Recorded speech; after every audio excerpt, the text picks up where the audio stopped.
너를 처음 만난 곳은 학교 앞 맥주집이었어. 손병호 게임을 하고 있는 너를 지나쳐서 꽈대게 인사를 하고 아무렇지 않은 척 끝자리로 가서 앉았어. 모두가 나를 쳐다보더니 손가락을 접었고 영문을 모르고 있던 나는 웃었고 잠시 후에 너는 굳어진 얼굴로 내 옆으로 왔었어. 머쓱해진 나는 자리에서 일어났고 총무에게 10,000원이었나 20,000원이었나 쥐어주고 밖으로 나왔어. 사실 그래, 영문을 몰랐다기보단 의뢰 모른 척 해주는 게 내가 편했거든. 그냥 그땐 그랬으니까.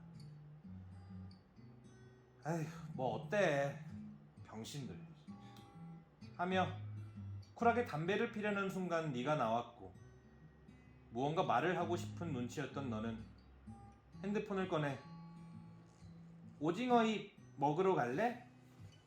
라고 적어 보여줬어. 순간 나도 모르게 웃음이 튀어나왔고 말없이 우린 걸었어. 오징어잎이라니, 그게 메뉴로 있는 건가? 아니, 그게 메뉴로 있는 건가? 하는 생각이 들었지만 딱히 묻고 싶지 않았어. 뭐든 좋았거든. 머릿속에서 우리의 둘째 아들 이름을 지을 때쯤 잔까지 하얗게 서리가 내린 생맥주 2잔이 나왔고 우린 말없이 잔을 비웠어. 그리고 너는 상기된 얼굴로 그 친구들을 욕하기 시작했고 나는 말없이 그런 너를 바라봤어. 나는 정말 별 상관이 없었거든. 하지만 나도 속으로는 그 친구들 중 누군가를 비웃고 나와의 비교 대상에서의 최하점으로 매기며 잠들기 전 ASMR처럼 꼬리에 꼬리를 무는 비웃음으로 머리를 가득 채우다가 잠든다고 말해주고 싶었지만 눈물까지 그렁거리며 그르렁 으르렁 거리고 있는 너의 모습에 어째서인지 그러지 못했어. 왜인지 이런 내 모습을 너에게 들키고 싶지 않았거든. 사춘기 때 나를 걱정하는 부모님에게 의뢰 부렸던 허세가 그날은 다행히도 깊은 곳에서 튀어나오지 않았나 봐. 지나고 보니 허세라기보단 내 안의 피해의식이었는데 부드럽지 못한 내 자아의 짜부러진 모습이 지금 이 시간에 어울리지 않겠다고 판단한 건 그간 내 삶에서 가장 어른스러운 선택이지 않았을까 해. 한참을 궁시렁거리던 너는 맥주 2잔을 더 시켰고 우리의 잠깐의 침묵 후에 그 오징어 잎과 하얀 맥주 2잔이 나왔어.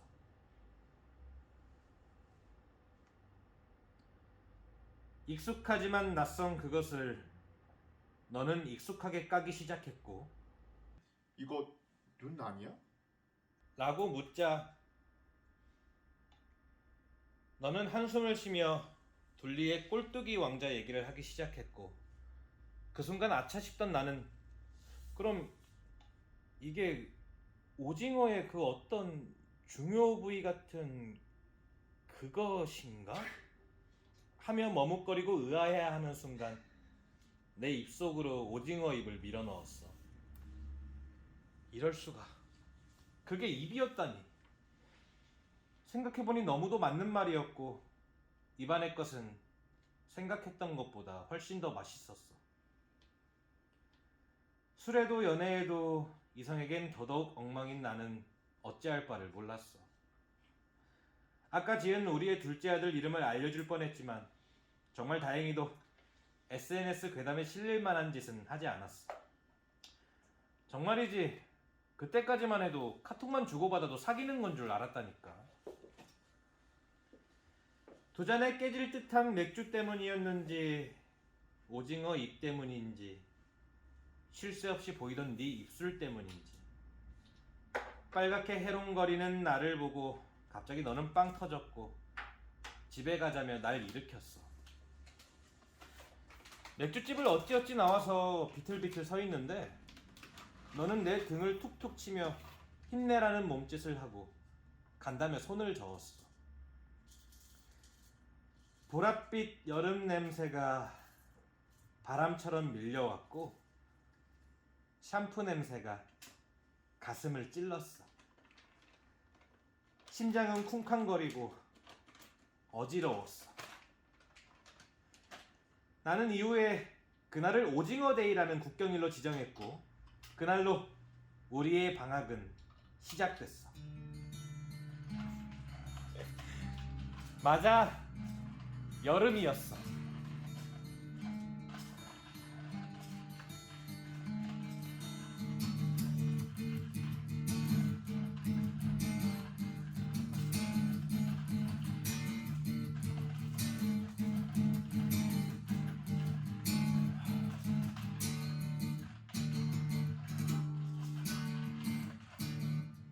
오징어 데이 이후 나는 한동안을 정말 격변의 시간을 보냈어. 그날 나는 왜 아무것도 하지 못했을까? 번호라도 물어볼 걸. 아니, 과대 번호는 아니까 한번 물어볼까? SNS를 아무리 뒤져도 너의 흔적은 없었고 어디 카페에서 알바를 한다고 했던 것 같은데 하며 학교 앞 카페를 다 돌아봤지만 커피를 너무 마신 탓에 잠만 더 못 자고 하루하루를 보냈어.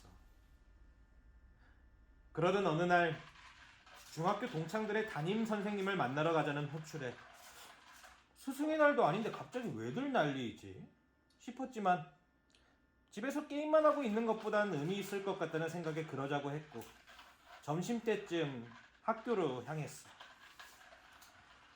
오랜만에 선생님을 뵙고 나오는 길에 운동장 한켠에 몰려있는 학생들을 보았고 어딘가 익숙하고도 끌리는 느낌에 시선을 돌린 곳엔 네가 있었고 학생들 사이에서 너무나 예쁘게 웃고 있었어. 순간 무슨 용기였는지 운동장을 가로질러 너에게 달려갔고 다짜고짜 핸드폰을 내밀었어. 번호 알려줄 수 있어? 너는 머뭇거리다 내 핸드폰을 가져갔고 긴장해서 덜덜거리는 내 손을 잡고는 다른 사람인 줄 알았어 라고 했어. 훗날 알게 된 사실이지만 너는 교직이수 활동 점수를 채우기 위해 그 학교로 봉사활동을 나왔던 것이었고 나의 담임 선생님께 내가 올 거라고 이미 알고 있었다고 했어. 하지만 나름 차려입은 옷에 처음에 봤을 때와는 너무나도 다른 당당함에 정말 다른 사람인 줄 알았다고. 김상원 선생님께는 참 감사한 일이었어. 옷이라도 잘 차려입고 가서 참 다행이다 라고 생각했지. 갑자기 문자에서 미안. 잘 지냈어? 이건 아닌 것 같아. 뭐가 미안한 거지? 보고 싶었어. 이건 진짜 정말 아니다. 안녕? 잘 지냈어? 이건 너무 심심한데. 안녕? 밥 먹었어? 엄마도 아니고 밥은 알아서 챙겨 먹겠지.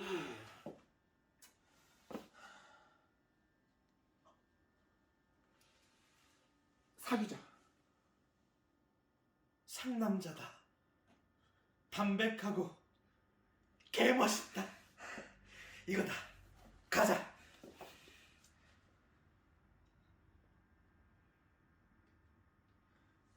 보냈다. 기다렸다.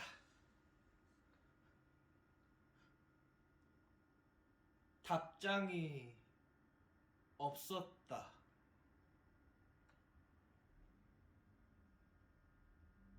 망했나? 가을이 왔다.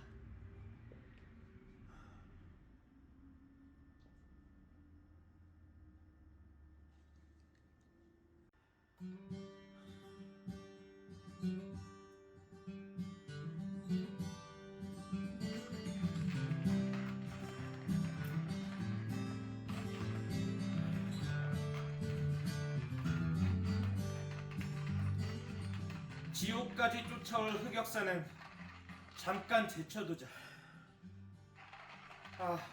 현기증이 난다. 이미 여기까지 봤으면 눈치챘겠지만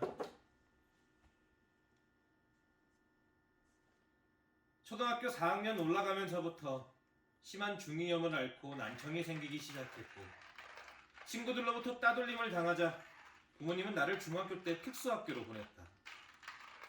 공부에는 조금 재능이 있었는지 아니면 사춘기 때 바닥을 쳐버린 자존감 때문에 골방에서 책만 읽은 덕분인지 다행히도 대학교는 들어갈 수 있었고, 어찌저찌 사범대를 들어가게 되었다.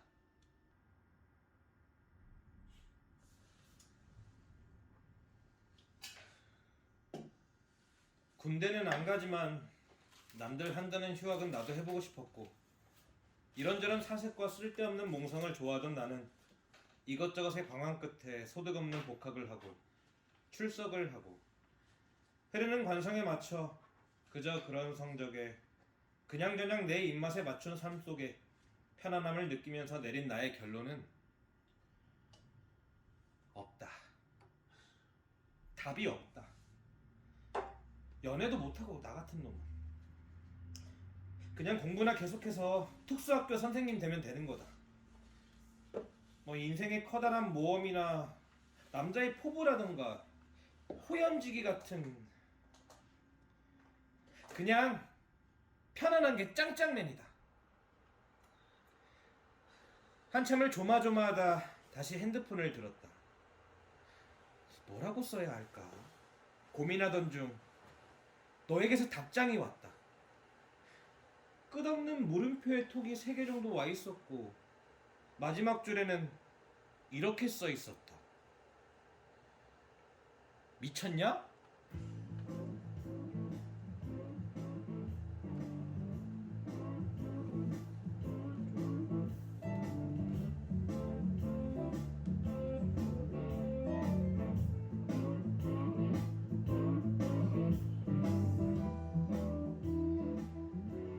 알고 보니 너는 나보다 누나였고, 절망적인 황천의 이불 속 뒤틀린 이단 발차기를 4시간쯤 갈기고 있을 때 누나에게서 톡이 왔다. 내가 좋은 이유 3가지만 대봐. 일단 예뻐서 1번, 그리고 2번은 숫자가 사라지고 벌써 5분이 지나가고 있다. 발은 동동거리고 마음은 급하고 식은땀이 나기 시작한다. 땡! 늦었어. 수고. 망했다. 변명이라도 해야 하는데 뭐라고 해야 할지 모르겠다. 무슨 말이라도. 무슨 말이라도.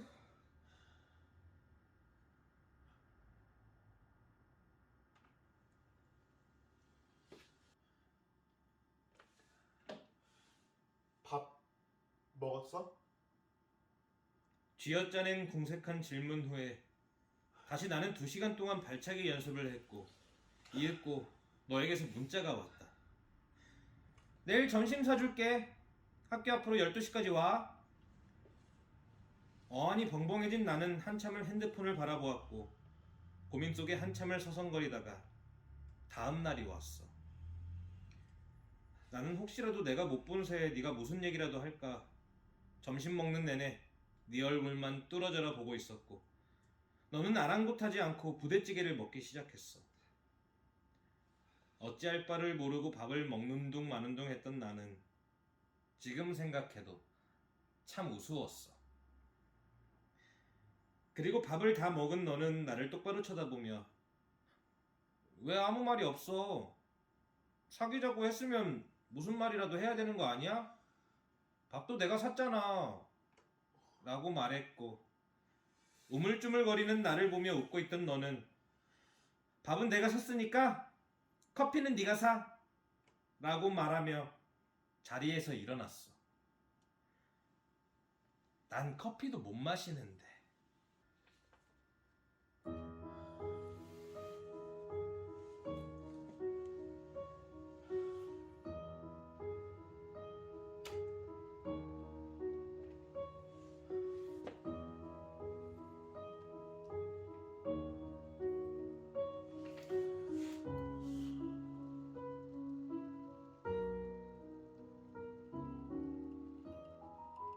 나는 너의 밝고 당당함을 좋아했고 너는 나의 과묵함과 어눌한 말투와 너만 바라보는 나의 대화 방식을 좋아했어.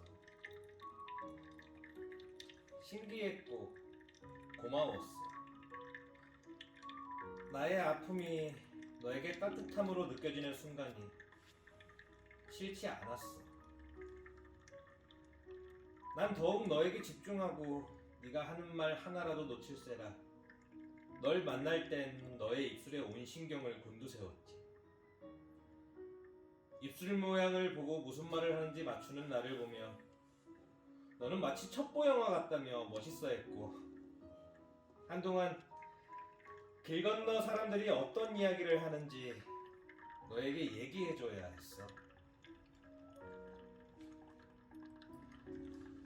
처음으로 질투라는 것도 해봤어. 학교 앞 버스킹 공연을 보며 한없이 좋아하던 너는 너무나도 예뻤지만 나에게 그분들은 너무 먼 존재였습니다. 한참을 못난 마음속에 방에 갇혀있는 나를 본 너는 내 손을 잡고 노래방으로 향했어. 어디를 가는 거냐는 나의 질문에 아랑곳하지 않고 들어가 7722를 눌렀고 너의 가슴과 목에 내 손을 가져다 대곤 노래를 불러줬어. 네가 가장 좋아하는 노래라며. 네가 너무 예뻐서 견딜 수가 없었어. 나의 세상은 너로 채워져 가기 시작했고 너의 진동을 그저 바라보고만 있음에도 심장이 파도처럼 일렁거렸어. 그리고 더 이상 참을 수 없음에 너의 입술로 다가갔어. 사랑이었어.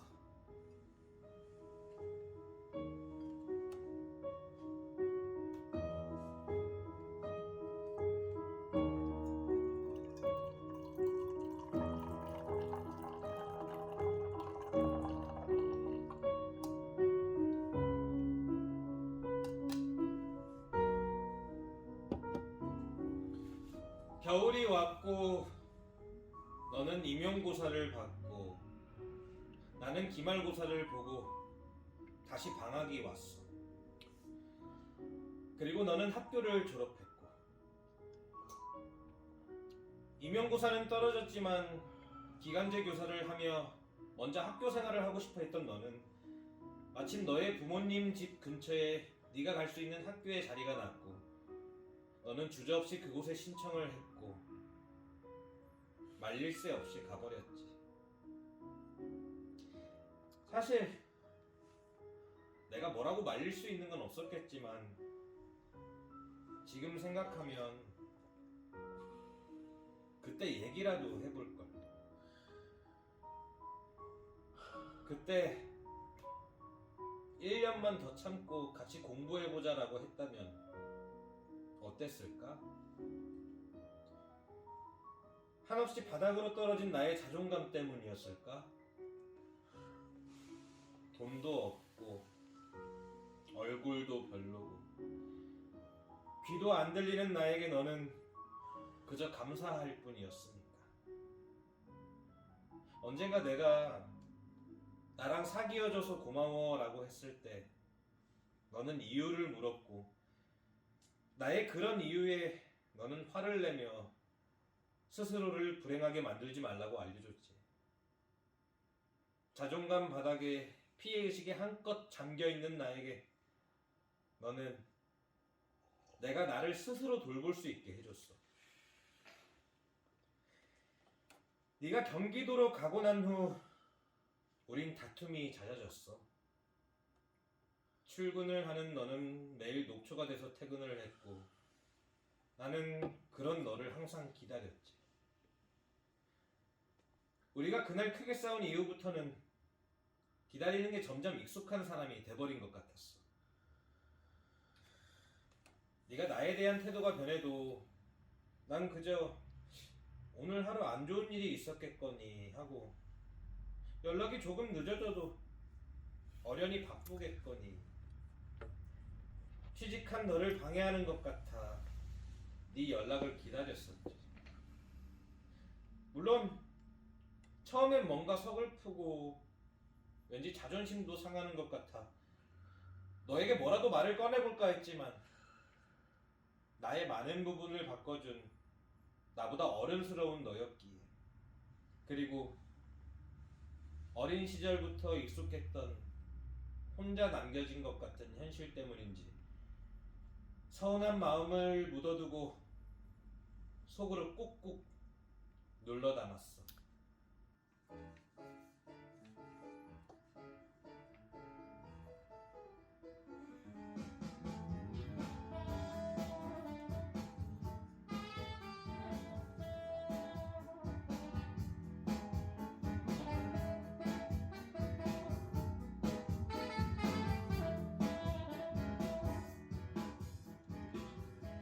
나의 마지막 학기가 시작됐을 즈음 우린 헤어졌어. 나는 한 번씩 예민해지기도 하고 이따금씩 우울감에 빠져 다시금 나를 잃어가기 시작했어. 피해의식의 조각들이 조금씩 마음속에서 올라오기 시작했고 나를 버린 너를 원망하기도 하고 너를 놓친 나를 혐오하기도 하던 날들 중 벚꽃이 피기 시작했고 문득 너와 했던 약속들이 생각이 났어. 장범준을 좋아했던 너는 내년 벚꽃이 필 땐 여수에 가서 삼합을 먹고 싶다고. 홍어를 싫어했던 난 떨떠름한 표정으로 겨우 수긍을 했지만 이내 눈치 빠른 너는 여수 삼합은 그게 아니란 걸 알려줬고 우린 봄이 오면 벚꽃이 필 때쯤 너는 KTX를 나는 버스를 타고 여수로 여행을 가자고 했었지. 아주 큰 소리로 들어야 겨우 들릴 수준의 나의 청력 덕분에 장범준에겐 미안하지만 내가 불러준 여수 밤바다를 듣고 너는 한참을 웃었고 나는 그 모습이 귀여웠고 전혀 기분 나쁘지도 않았었는데 라는 생각을 할 때 다음 주가 너의 생일이라는 것이 문득 떠올랐고 나는 때 아닌 우울감에 다시금 잠겨 너의 SNS를 뒤지기 시작했어. 취업을 한 후로 너는 인스타그램을 시작했다고 했었고 그 당시 다시금 찌질해진 나는 네가 궁금해져서 찾아 들어갔지. 잘 지내고 있구나. 오랜만에 보니 반갑네. 보고 싶었어. 라고 생각하며 너의 피드를 구경하던 중 말도 안 되게 코끝이 시려왔고 갑자기 재채기가 나왔어. 아, 망했다. 좋아요를 눌러버렸어. 황급하게 취소를 눌렀다가 뭔가 창피한 마음에 다시 좋아요를 눌렀다가 다시 취소를 했어. 나중에야 알게 된 건 그럴 때마다 알림이 간다고. 잠시 후에 너에게 연락이 왔어. 부끄러움에 몸둘 바 모르던 나는 떨리는 마음으로 창을 열었고 너는 처음과 다르지 않은 메시지를 보냈지. 미쳤냐? 그럴 거면 그냥 아예 연락을 하라며.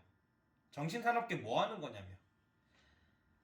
쪽팔리고 민망한 마음보다 반가웠고 너의 핀잔 섞인 말들이 너무 정겨워서 그냥 솔직하게 뱉어버렸어. 다음 주면 네 생일이길래 어떻게 사는가 궁금했어 라고. 그리고 생일 축하해. 너는 무슨 생일을 일주일이나 빨리 축하를 하냐며 기왕 하는 축하 선물은 없냐는 말에 순진한 나는 또 한참을 고민했고 나는 농담 반 진담 반 밥을 먹자고 했어. 무슨 마음인지 너는 좋다고 했었고 생일 선물인데 밥만 사주냐는 너의 말에 호기롭게 맥주와 오징어 입도 사주겠다며 허세를 부렸지. 그 후로 우린 한참 동안 얘기를 주고받았어. 너는 생일날 학생들과 제주도로 수학여행을 간다며 들떠보였고 아이들과 수학여행을 다녀온 뒤에 내려와서 보자며 예쁘게 입고 만나자는 너의 말과 함께 우리는 다시 살짝 알콩달콩해졌어.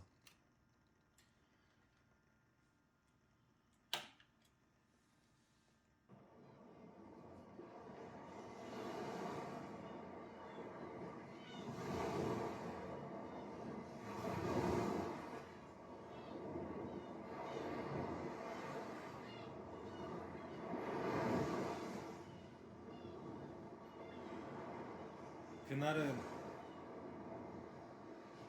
너의 생일날이었어. 웬일인지 눈이 일찍 떠진 그날은 너에게 생일 축하한다는 문자를 보낸 후 웬일인지 일찍 일어난 기분 좋음에 아침을 챙겨 먹으며 보지도 않는 뉴스를 틀어놓고 학교 갈 준비를 하고 있었어. 호랑이 기운이 솟아난다는 아침밥을 다 먹고 난 후 양치를 하며 쳐다본 TV에선 배가 가라앉고 있었어. 또 어디서 유조선이 사고가 났나 보네 라는 생각과 함께 뉴스에는 네가 다니고 있는 학교의 이름이 나오고 있었어. 이상했어. 너는 분명 어제 출발한다고 했었는데 그럴 리가 없었어. 설마 하는 마음뿐이었지만 어쩐지 너무나도 불안해졌고 아무것도 할 수 없었어. 언제부터 저러고 있었는지 아무것도 모르고 한가롭게 밥만 먹고 있던 내가 너무 원망스러워졌어. 배는 계속해서 내려가고 있었고 발만 동동 구르며 있던 중에 전원 구조되었다는 자막이 떴지만 너는 계속 답장이 없었어. 배는 계속 가라앉고 있었어. 너에게 문자가 왔어. 밥 같이 못 먹을 것 같다고. 괜찮은 거냐고. 괜찮아? 어떻게 된 거냐고. 어디야? 다친 데는 없는 거냐고. 다친 건 없어? 라고 물었지만 더 이상 기다릴 수가 없었어. 네 목소리가 듣고 싶었어. 너무나도.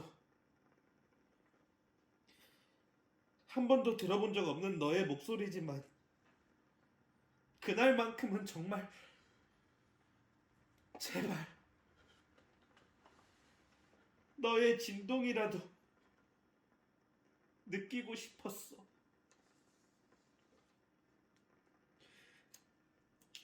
너에게 처음으로 전화를 걸었어. 들을 수 없다는 걸 알면서도 너를 듣고 싶었어. 확인하고 싶었어.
잘 지내? 벌써 7년이 지났네? 하루만 있으면 이제 나도 30 중반이 돼. 벚꽃이 필 때마다 네가 보고 싶고 네가 했던 말들이 왕왕 생각나. 한참을 방황하고 아파하며 때로 삶을 포기하고 싶은 순간순간 문득 네가 했던 말이 떠올랐어. 누구나 다 즐겁고 행복해 보여도 누구나 저마다의 고민을, 힘듦을 가지고 있다고. 그걸 굳이 드러내지 않을 뿐. 너도 그리고 다른 많은 사람들도 고민에 잠 못 이루는 날이 있고 걱정들을 꺼내놓지 못해 속으로 끙끙 앓기도 한다고. 너도 다른 사람들을 보며 부러워하기도 하고 행복해 보이는 많은 사람들 속에서 미래가 불안하고 우울하게 느낀다며. 우리가 TV나 페이스북에서 보는 것들은 그저 그 사람들의 찰나의 순간들일 뿐이라고. 그런 걸 보며 나에게 불안해할 필요가 없다고 했지. 누구나 행복을 느낄 때가 있고 남들이 다 즐거워 보여서 부러울 때가 있으니까. 나도 누군가가 부러워할 사람이란 걸 꼭 명심하라고. 하루에 잠깐이라도 행복을 느낄 수 있는 걸 만들어 보라고. 오늘은 진도에 다녀왔어. 네가 보고 싶기도 하고 그토록 밉던 바다가 보고 싶어졌거든. 조그마한 돌탑들이 모여 있어서 너를 생각하며 작은 돌 하나를 올려놓고 왔어. 살아가는 게 참 버거운 순간들마다 참 어른스러웠던 너를 기억하며 살아내야 하는 순간들로 바꿔나가고 있어. 나에게 때때로 일상은 살고 싶은 대상이 아니라 살아내야 하는 대상이었어. 하지만 때로 그 일상의 기억에 네가 나타날 때면 다시 살고 싶은 대상이 되기도 하기에 살아내야 하는 오늘을 소중히 하려고 해.